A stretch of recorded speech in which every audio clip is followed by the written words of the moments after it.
But I have prayed for you, Simon, that your faith may not fail. And when you have turned back, strengthen your brothers." But he replied, "Lord, I am ready to go with you to prison and to death." Jesus answered, "I tell you, Peter, before the rooster crows today, you will deny 3 times that you know me."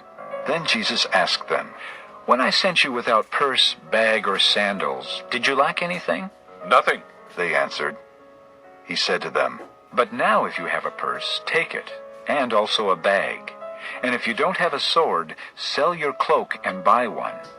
It is written, 'And he was numbered with the transgressors.' And I tell you that this must be fulfilled in me. Yes, what is written about me is reaching its fulfillment." The disciples said, "See, Lord, here are 2 swords." "That is enough," he replied. Jesus went out as usual to the Mount of Olives, and his disciples followed him. On reaching the place, he said to them, "Pray that you will not fall into temptation."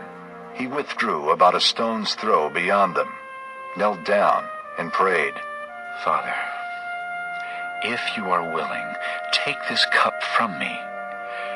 Yet not my will, but yours be done."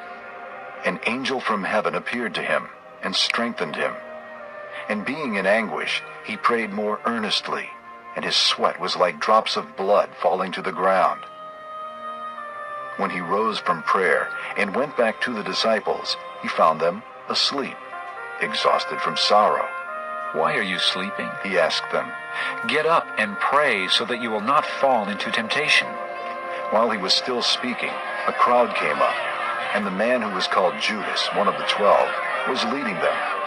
He approached Jesus to kiss him, but Jesus asked him, "Judas, are you betraying the Son of Man with a kiss?" When Jesus' followers saw what was going to happen, they said, "Lord, should we strike with our swords?" And one of them struck the servant of the high priest, cutting off his right ear. But Jesus answered, "No more of this." And he touched the man's ear and healed him. Then Jesus said to the chief priests, the officers of the temple guard, and the elders who had come for him, "Am I leading a rebellion that you have come with swords and clubs? Every day I was with you in the temple courts, and you did not lay a hand on me.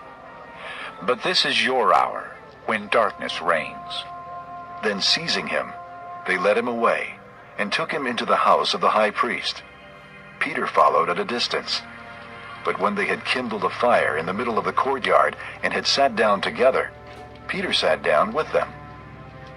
A servant girl saw him, seated there in the firelight. She looked closely at him and said, "This man was with him."